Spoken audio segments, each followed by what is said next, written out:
Okay, let's just jump right into this.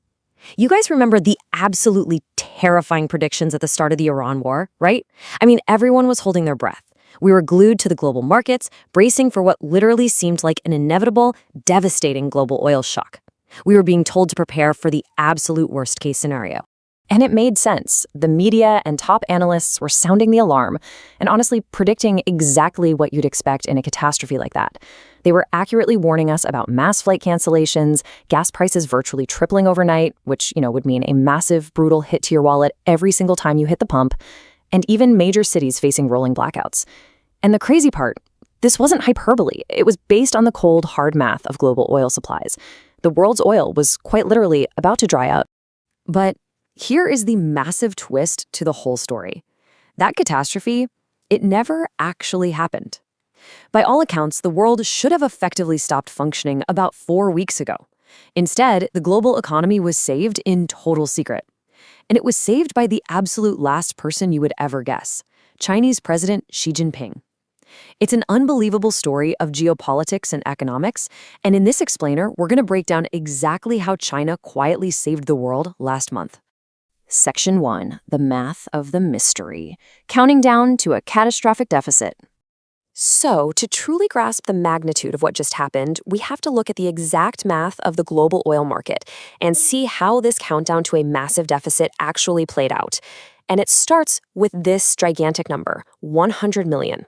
Every single day, the world produces about 100 million barrels of oil, and every single day, it consumes exactly 100 million. There is zero slack in the global system. Every single drop produced is a drop consumed.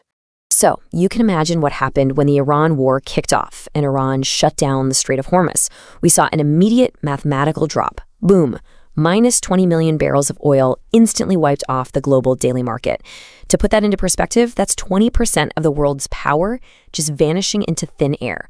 That means 1 in 5 flights, 1 in 5 factories completely powered down. Just a total unmitigated calamity. Now, the world did have some defenses ready to go. Alternate pipelines that bypass the strait, specifically ones from Saudi Arabia and the UAE, managed to pump about 7 million barrels back into the global supply, so that shrinks our daily deficit down to 13 million barrels. It's an improvement, for sure, but man, it is still an incredibly deep hole to be in. And then came the emergency reserves. 32 countries basically banded together in the largest release of reserve oil in human history. But even with that absolutely historic effort, it only reduced the deficit to 10.5 million barrels a day. And what's worse, those emergency reserves were rapidly running out. I mean, the US and Japanese stockpiles were plunging straight towards zero. The math was pointing directly, unavoidably, to a global economic collapse. Section 2. China's missing oil demand. The shocking 50% drop.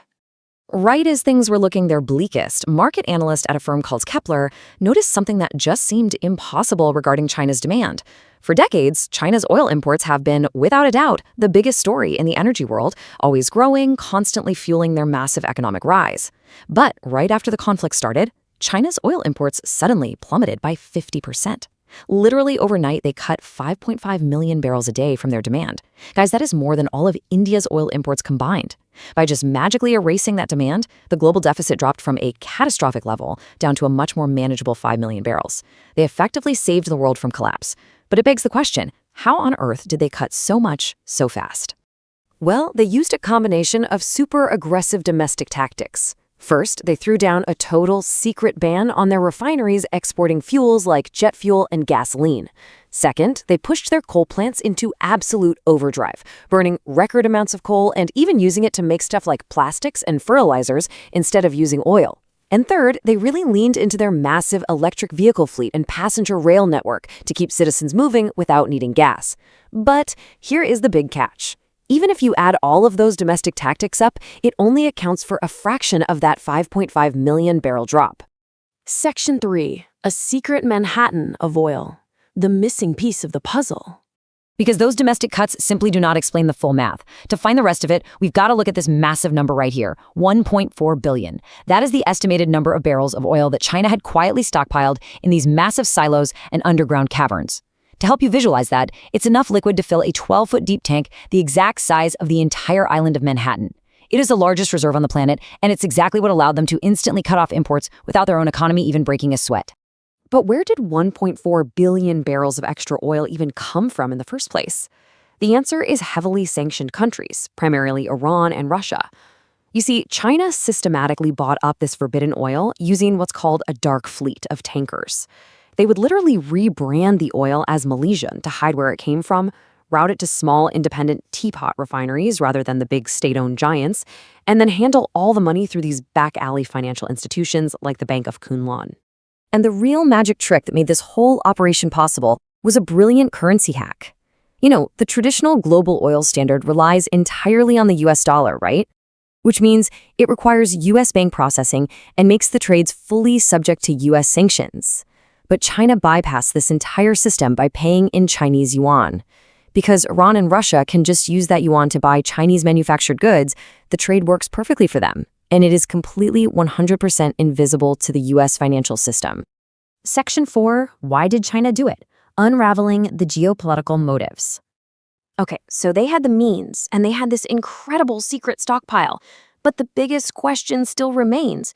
Why? Why would China exhaust its precious, cheap reserves just to absorb a global oil shock, effectively bailing out a global economy that is heavily dominated by its chief rival, the United States? Well, the first major theory revolves around what analysts call the Malacca dilemma. This is the long-standing fear in Beijing that during a conflict, let's say over Taiwan, the U.S. Navy could easily blockade the super narrow Strait of Malacca, which would instantly cut off 80% of China's oil imports. By effortlessly dropping their imports by 50%, China basically just proved to the whole world that they can survive a massive blockade. They effectively neutralized a major U.S. strategic threat right there. But there are other highly plausible theories here too, and it's super important we look at them neutrally. Alongside the Malacca dilemma, there's the leverage theory. Think about it. By absorbing the shock, Chinese leadership essentially holds the power to crash the U.S. economy at any given moment simply by resuming their oil imports. That is massive, massive leverage over U.S. leadership. Third is export market protection. China's economy totally relies on selling goods to the rest of the world, and they needed to prevent their biggest buyers in Europe and Asia from going completely bankrupt.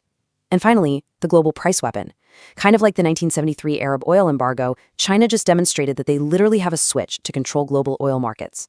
And the most crucial point to take away from this, these theories are not mutually exclusive. They all grant China immense, unprecedented global power. Section 5. The new global oil order. The shift in power is already here. And that brings us to the ultimate takeaway of this explainer. The events of last month didn't just avert a global crisis, they fundamentally rewrote the hierarchy of global power. Look, for a century the traditional powers ran the show, right? The US secured the oceans, Saudi Arabia led OPEC, and Russia controlled the land flows. But this crisis totally exposed a new reality. The US couldn't secure the free flow of oil, and Russia is now heavily sanctioned. Instead, we are seeing the rise of the new powers. Iran proving it can unilaterally choke off 20% of the world's supply, and China proving it has total unchecked control over global price and demand. China quietly saved the world last month. And in doing so, they revealed a massive secret lever they hold over the global economy. They've essentially proven they have the power to single-handedly dictate the global oil market. So the question you should be taking away from all of this as we wrap up is, now that they have this weapon, when and exactly how will they use it next?